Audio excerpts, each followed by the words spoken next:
ChatGPT. As a publisher, I've heard that this is potentially a massive threat to me. But today, I've got the opportunity to pose that question to a friend of ours for many, many years, Mr. Roland Renshaw, as we embark on yet another one of our discussions. We want to tackle a subject which we feel is really important. So, Roland, is ChatGPT the end of the world for creative content agencies? The end of the world, Andy.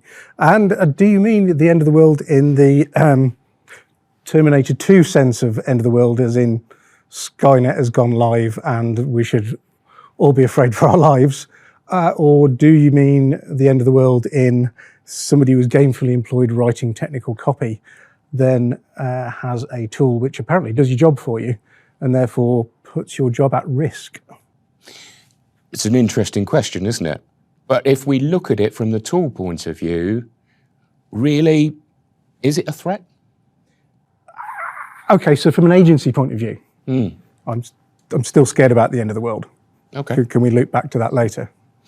Yeah, okay, right. So from an agency point of view, we started looking at ChatGPT towards the end of last year.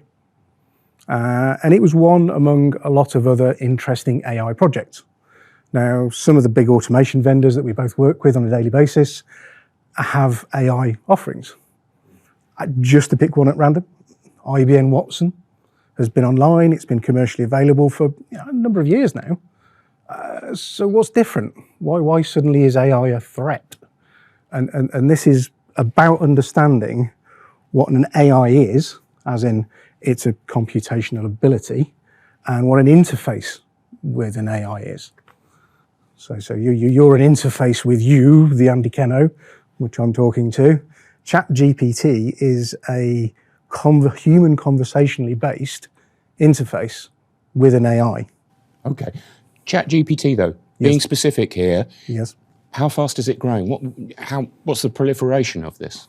Well, put it in context, okay? A lot of big apps are globally talked about in terms of how fast they proliferate. And some of them are in months. Generally, they're in years. In reality, even though you think they're only 5 minutes, they're not. What ChatGPT did was that they put a version online, and within a matter of weeks, a couple of months, they reached capacity for the amount of conversations and the amount of actual traffic it can do. That happened very quickly. Why did it happen quickly? Because it was easy to use. It was easy to understand.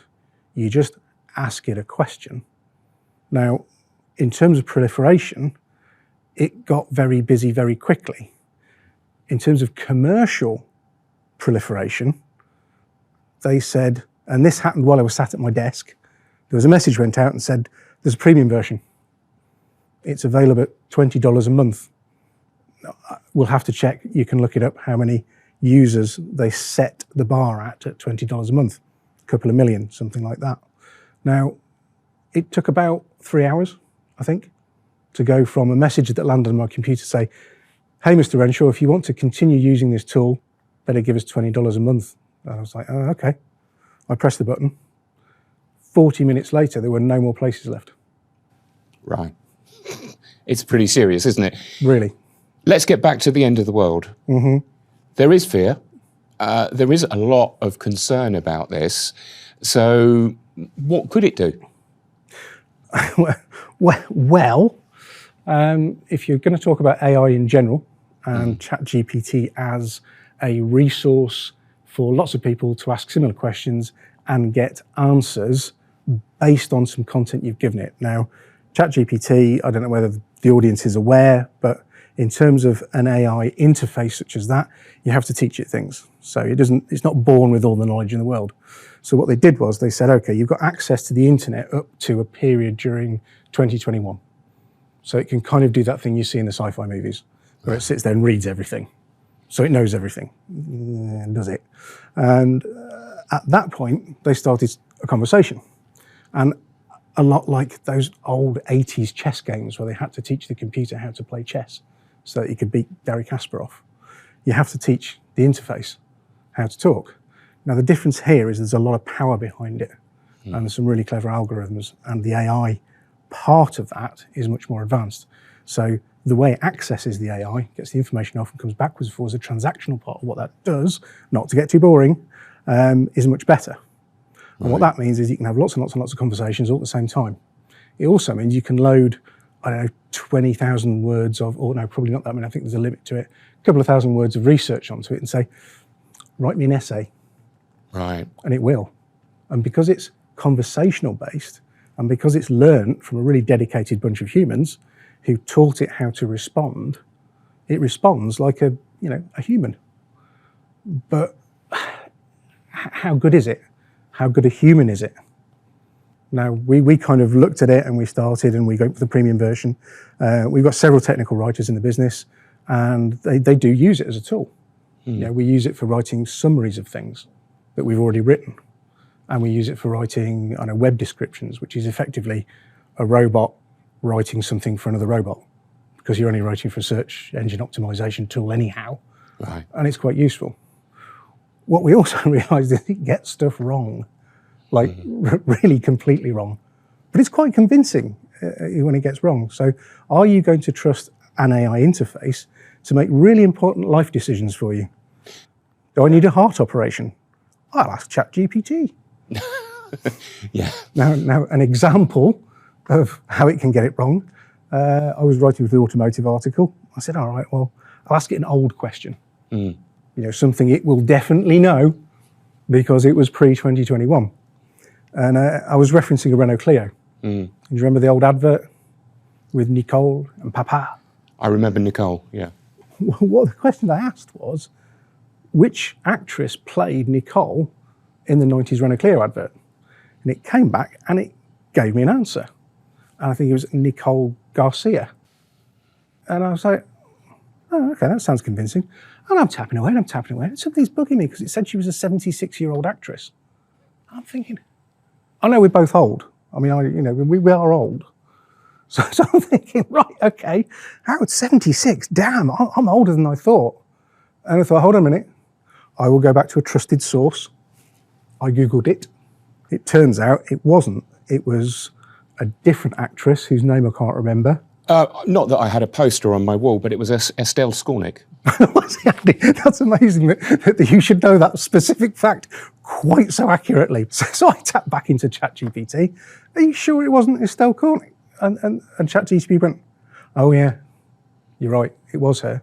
Right. It gave me a really good contextual reason why it was her. Well, career and, who she spoke to and the director of the advert and all this great information. And at no point did it say, sorry, I got that completely wrong earlier. Right, okay. So just a point here that is perhaps something that we should touch on, regulation. It sounds very unregulated. What is the regulations?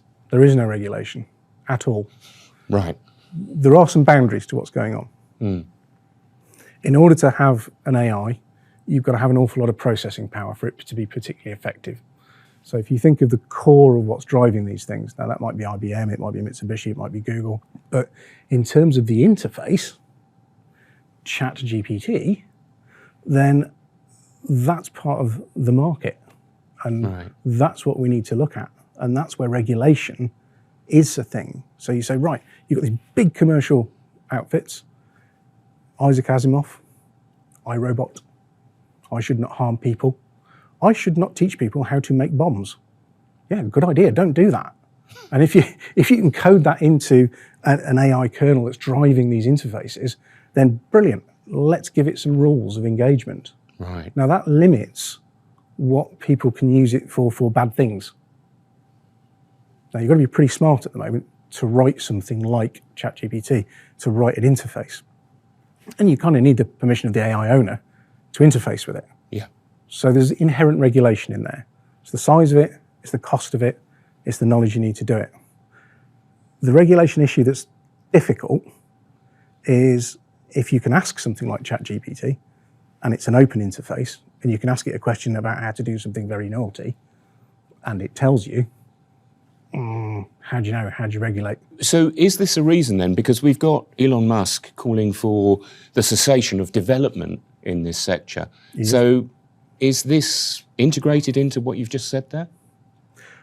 In terms of should we slow down development? Well, it's an industry question at the moment, isn't it? Yeah. Can we slow this down? Is the cat out of the bag? Is Pandora's box open? Sorry, did you hear that? Yeah, I did. Yeah. Oh, bear with me. Yeah? Oh. It's the past calling, Andy. Oh, no. Do you know what they said? I could still hear you. No, they said everybody else is getting on with it anyway. No, we're not going to do that. Seriously? Suspend? Right. So you're telling me that there aren't military industrial complexes banging away at this? There isn't everybody in their room trying to develop things to do with AI? You can't suspend, you can't stop. Whatever you do, some people will go, yes, of course, I will stop that. Stop my technology moving forward. And everyone else is going to go get an iPhone.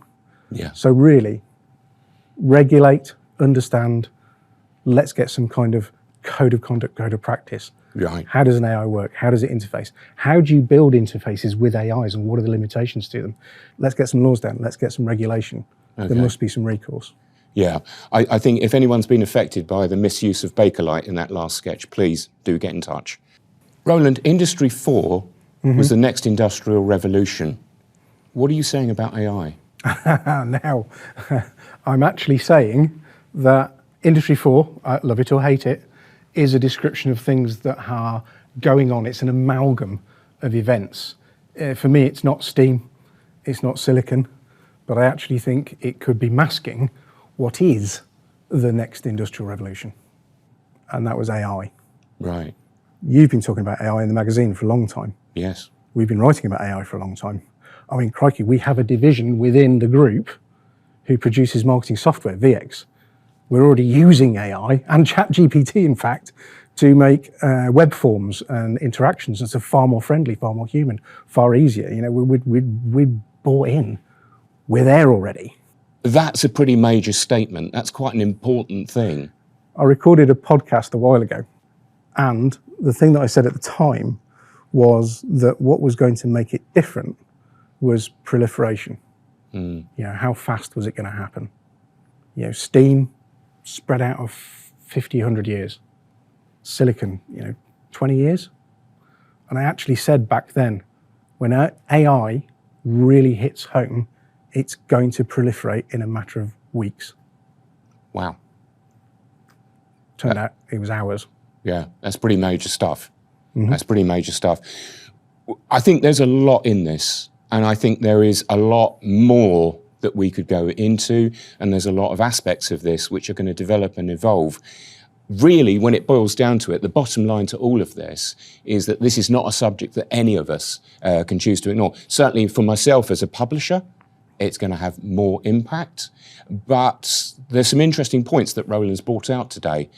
So how does it then reflect on those of you watching this at this time? Well, just like me, we're all affected by it. Everyone's affected by it.